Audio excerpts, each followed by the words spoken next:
fadlan saaro subscribe kanaalka Maryu hadduu kugu cusub yahay si aad ula socoto markasta muuqaalada cusub ee aan soo dhigi doono. mahadsanid. gacaliso iyahano salaan aad iyo aad u qurux badan, salaantaasoo ka macaan malabka, kana caraf badan miskiga, kana qiimo badan daymanka, kana culus buuraha, taasoo ka soo go'day qalbi si dab ah kuu jecel, nafku han weyn adigana kugu haminaysa, rabta markasta kasbashada noloshaada qaaliga ah ee aadka u macaan.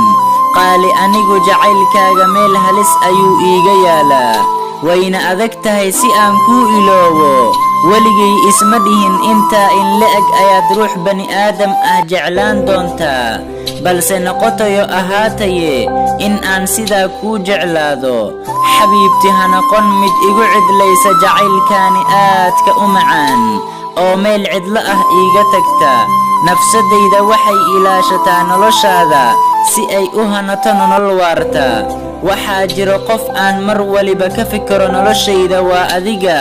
waxaa jira ruux marka uu ila hadlo aan hadalkiisa moodo dhibic roob oo aan u oomanaa, macaankeeda waan helay, noloshayda waa adiga.